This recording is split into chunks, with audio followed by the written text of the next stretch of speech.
Hi there. Your reaction on the 40 million youth vote was overwhelming. Marami po talaga nag-react sa vlog na yun kung saan sinabi ko na malaki po talaga ang porsyento ng mga young voters, yung mga millennials and mga X-generation na kabataan ngayon.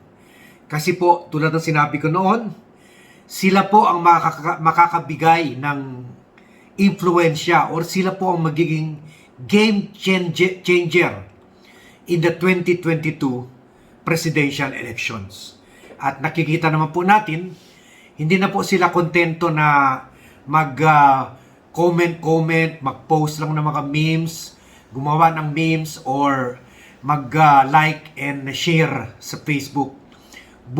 Nagre-rehistro na po sila. In fact po, tumaas pa yung expectations ng numero nila sa registration sa COMELEC kaysa sa expected number na 4 million, 5 million and counting pa po until the end of the month, kung saan yung deadline ng registration of new voters. At karamihan nagre-register ay mga young voters. So, dahil po dyan, at dahil po nag-react yung mga iilan groups, youth groups mismo, at nagpadala nga po ng mga datos sa akin, minabuti ko po na gagawin naman itong vlog tungkol sa youth vote, i-apply po natin sa mga vice presidential candidates. Kasi po, mahalaga rin po yung role ng vice president dahil kung anong pa nga po ang mangyari sa presidente, yung vice president po ang nandyan para mag-take up yung presidency. At syempre, kung maganda naman ang relasyon ng vice president sa president, malaki rin ang impluensya niya as part of the cabinet ng presidente. So, I'm thankful po this early na to the youth groups na ayaw po sila magpabanggit ng pangalan, pero nagpadala po sila sa akin ng mga analysis po. Sila mismong gumawa nitong analysis po, karamihan nito, at nagtampo nga po sila sa akin dahil parang sa unang mga post ko daw po ay puro si Grace po at saka si Manny Pacquiao lang ang binibida ko. At sinabi ko naman, dahil po si Mayor Isko ang flavor of the moment ngayon, siya ang medyo sumisikat na kandidato ngayon, at dahil kinakausap niya mga ito, kaya ginawan ko rin po ng video or ng vlog para dito. Pero tama nga po sila. To be fair to all, gagawin ko po yung analysis na nagsuggest sila sa akin at nagbigay sila ng input. Gagawin ko for all the vice presidential candidates na yung nag-declare na at posible pa mag-declare o posible mag-slide. So ngayon po, ito po. Una, binigay muna nila sa akin kung ano ba mga voting preferences nila. Na yung nga po na at saka anong mga ang sabi nga po nila na mga 18 to 40 years old, yung mga youth, they comprise 52% of the total registered voters. At kaya lang po, tulad ng sinabi ko, tumataas pa po ito dahil marami pa po nagre-register ng mga youth sa mga COMELEC registration centers. And then yung nga po, sabi nga nila na alam nyo, Mr. Nokum, kami talaga ang game changer dahil by election time, mataas pa rin ang kaso ng COVID. So, pwede yung mga seniors at saka yung mga older voters, yung mga comorbid tulad ko, hindi na po boboto. So, mas matapang at mas malakas at mas malakas ang immunity ng mga kabataan. So, baka sila po talaga ang boboto. So, sabi pa nga po nila, hindi naman daw po sila black vote tulad ng iglesia na lahat sama-sama sa voting, pero ganito daw po ang pattern nila. So yung mga woke voter daw po na noon nag-push na sa 2019 na 8 diretso, nakita na nila po medyo nagkamali sila doon kasi maingay lang po sila sa social media, maingay sila sa mga rally-rally kasi wala pa po COVID noon, no? Nakakalabas pa sila. Pero hindi sila bumoto. Kaya ngayon, nagre-register at boboto na po sila para yung gusto nila ang masusunod. And then yun nga po, sa sa NCR daw po, medyo gusto talaga nila yung tanggalin yung mga traditional politicians o trapo. At saka sila daw po, hindi daw sila yung, kasi tinanong ko rin, sabi ni President Duterte, sako-sako doon na pera ang ipapamutmut niya sa mga governor at mayors. At syempre gagamitin ng mga ito ng mga governors at mayors, kasama na po, apart from election spending, kasama na dito yung vote buying. Sabi nila, hindi makaka-epekto yan sa henerasyon namin kasi hindi yung kami tipo na o anong sa akin dyan. Sila yung tipo na iboboto kung sino kasi sila po it's their future. Sila po ang ma-inherit yung pagkakamali nila in the future. So hinahanap na po nila yung someone with a solid plan sa pandemic response kasi nakikita nila po medyo nadi-discourage sila sa nangyayari ngayon. Nakikita nila na sa ibang bansa po hindi naman po natatalo nila yung COVID pero nakokontrol po nila dahil sa mas binigyan nila priority yung COVID vaccine, yung mass testing, free mass testing, mass contact tracing at saka yung building of hospitals na dito po ang pinuntirya yung anti-terrorism bill, pag-close ng ABS-CBN, ayuda na wala naman nangyari at saka yung walang katapusan na lockdown na kinainisan talaga ng mga youth. Tayo lang daw po sa mundo ang gumawa ng ganyan. So, tinanong ko naman po, sino ang choice nila at sabihin nila sa akin yun strengths and weaknesses sa mga other vice presidential candidate. So nilista po nila ang isa't isa mga yan. Kaya lang mahaba ito po, kaya ito ang first part po. Yung equal lang muna natin yung ilan candidate sa una and then susunod po tayo sa second part po. So yung una po may binanggit sila pangalan sa akin na most likely ini-studyhan nila po. Parang ito ang kandidato na sabi nila sa ngayon hindi pa talaga umaangat sa survey pero kung sila ang tatanungin dito nila ilalagay yung boto nila. So ito nga po dito na natin sasagutin who among the vice presidential candidates is likely to get the youth vote.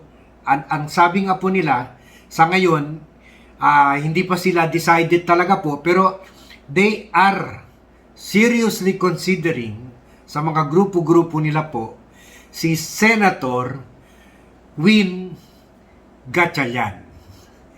Sabi win po si Gatchalian kung makuha niya itong boto ng youth sector kahit kalahati lang po. So si Sherwin Gatchalian daw po ang nakikita nila na although inaamin rin nila na yung mga older voters hindi gaano na excite kay Win pero sila daw po gusto nila si Win sa nakikita nila so far sa ginagawa niya at saka yung mga issues na pinupush niya na pabor sa kanila po. So sabi nga nila baka daw si Senator Sherwin Gatchalian might be the dark horse of the 2022 vice presidential election. So tinanong ko po, sabihin nyo naman sa akin yung mga reasons kung bakit si Win Gatchalian ang pinupulsuhan nyo. Una po, sinight nila na yung educational background, yung Boston University daw po, at ang masaya po sila, yung hindi lang siya natapos with honor, with high honor sa Boston University po, sa US po, sa Amerika, kundi tinapos niya po Finance and Operation Management. So nakikita nila kung si Mayor Isko ang magiging presidente at busy siya sa lahat ng bagay na lalo na sa COVID, pwede ipaubaya niya kay Sherwin Gatchalian yung bagay na pang-ekonomiya at pang-finance. Kasi po, yun nga po ang galit na galit sila sa administrasyon ngayon. Galit sila hindi lang dahil na marami na mamatay sa COVID, kundi po patay na yung ekonomiya natin po. Imagine mo naman, ibang bansa po, meron sila lockdown, mga 1 month, 2 months, and then po 3 months, 4 months, pinagbibigyan yung tao para at saka yung mga estudyante bumalik sa normal kasi naibaba na nga po nila yung COVID cases nila. Tayo po wala, tuloy-tuloy, wala na. By now ubos na yung mga savings ng mga tao, ubos na yung mga hanap buhay, sinasanla na lahat-lahat po para mabuhay lang. So, yun po, sabi nila kailangan talaga tayo. At ito daw isa sa mga number 1 reason nila, nakikita nila dapat sa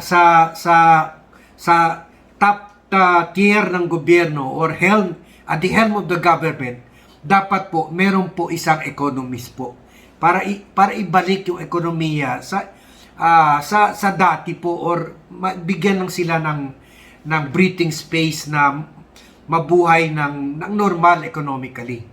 So inobserbahan rin po nila na si Win daw bago napunta sa politika ay naging executive o naging sa company niya na real estate at hotel management.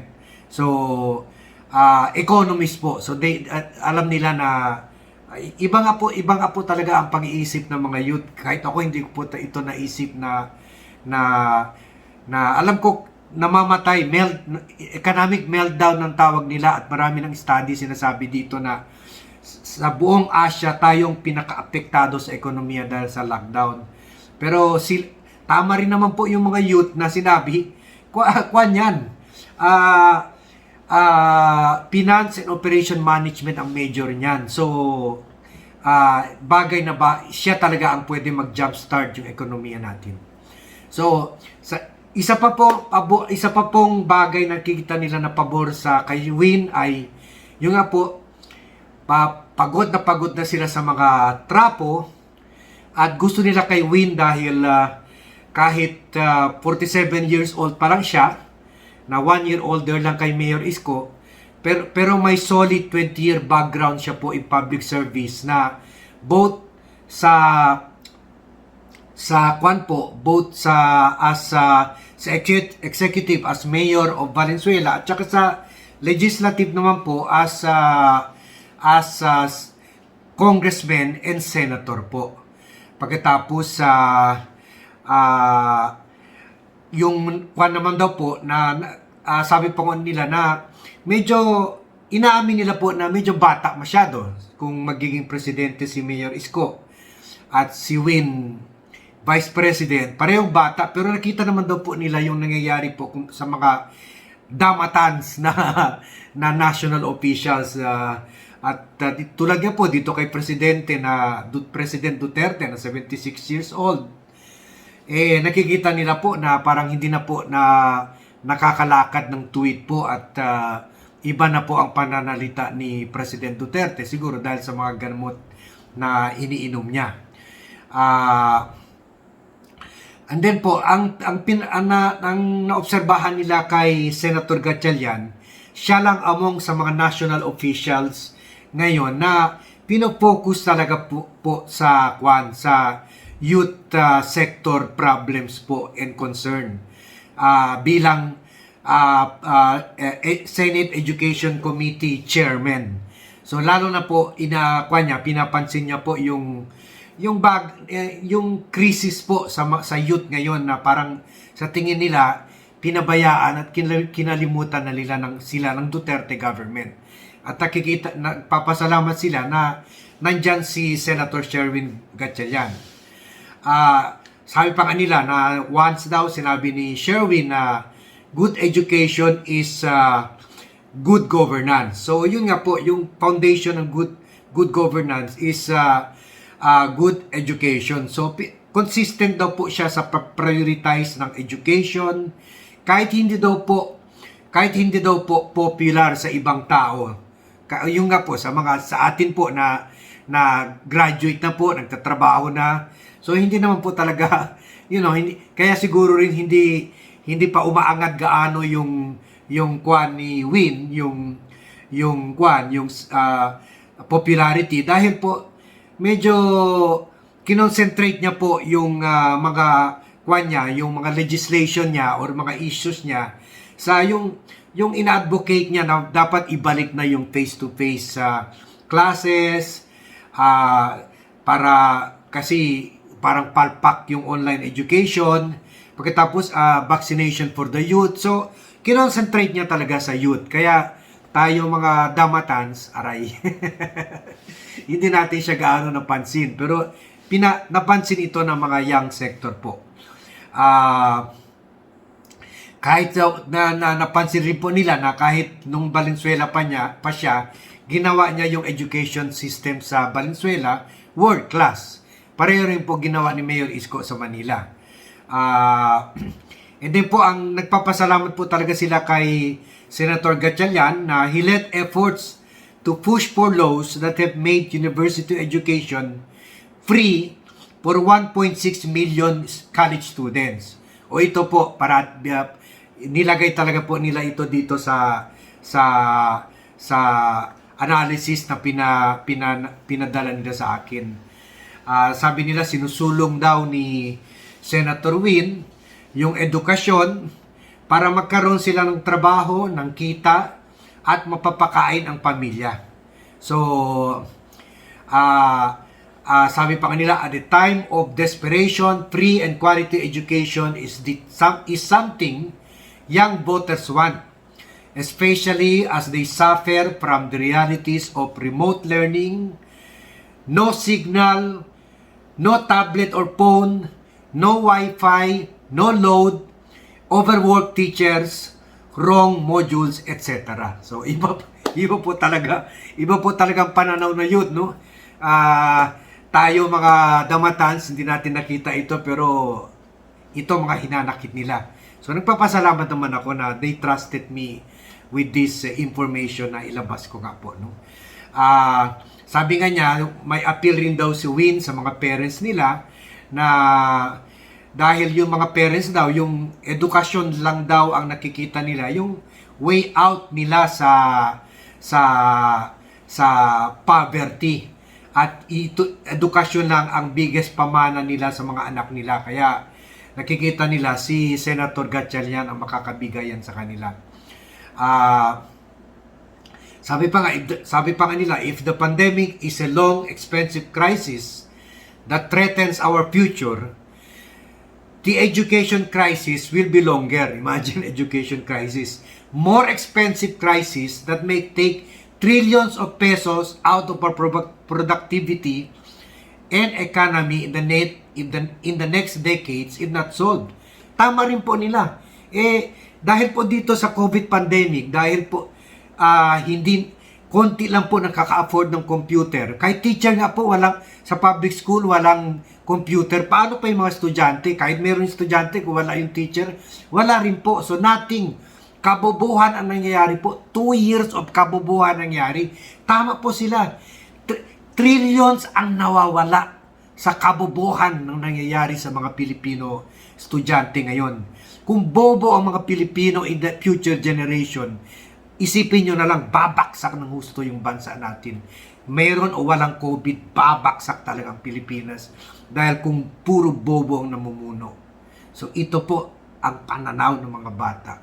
Imagine, sa tingin nila, trillions ang nawawala. O, hindi natin naisip yan. Ha? Ang galing nito mga bata na to. Ha? Siguro mas magaling pa sa akin. Pero sabi ko, parating nyo ako bigyan ng input. Okay? At ibibigay ko rin po sa inyo. Fair naman sila po. Ang sabi rin nila, inamin nila, may mga weaknesses win. Yung nga po, yung mga issue niya pang edukasyon, hindi po napapasok sa radar natin o hindi umaapela sa atin mga damatans. Kaya, siyempre, yung tayo ang matyaga na sumagot sa mga survey, kaya mas gusto natin yung pagkain, yung ano-ano, gano'n, naman na buhay, edukasyon sa mga bata lang talaga. Pero, yun nga po, dahil doon nga, baka maibibigay ng mga kabataan yung viewed votes kay Win Gatchalian. And then po, medyo ang dating rin daw niya as too brainy and academic. And then, sabi rin nga po nila na medyo dapat rin meron rin siya konting na pagka-agresibo sa mga issues at mga pananalita. Yung parang BBM style daw po na parang parang Isko Moreno style na bumabanat, ganon. So, sa mga katiwalian sa gobyerno, ganon. At also, sabi nga nila, parang hindi daw po very emotional. Parang yung Boston training talaga na. Kasi, di ba yung mga politiko ngayon, sila Bongo, si President Duterte, umiiyak po. Kasi po, mayroong sekreto yan po sa amin mga campaign manager at saka sa mga political strategies. Meron kami sinasabi sa mga kliyente namin na politiko na if you make them cry, they will vote for you. If you make them laugh, they will vote for you. Kaya po, may mga senator dyan na mga patawa, sila Bato de la Rosa, meron dyan pa-cute, pasaya-sayaw, tulad ni Senator Revilla, nananalo po. So, si Win, trabaho ng trabaho lang. Kaya sabi nila, sana mag-show ng emotion rin. And then lastly po, na medyo nakikita rin nila, magiging weakness ni Win, yung link niya kay Sara at na kasi posible baka tatakbo siya with Sara Duterte, na nakikita nila na mahatak sa kanya sa baba dahil po medyo dahil nga po sa katiwalian, sa kapalpakan sa COVID, so medyo pababa yung popularity ng Duterte family, not only President Duterte at si Sara Duterte na po. So yun po, we end here. Ang susunod po, inuna lang natin si Sherwin dahil ito ang preference ng youth. And then, sa susunod naman po, sa part 2, yung mga other candidates. Kasama na po kung tatakbo si President Duterte at si Sara Duterte. Inanalyze rin nila po yan. So, again, I end here with the request na kung di pa po kayo member ng Vlogcaster Armandin YouTube channel, paki-subscribe na lang po.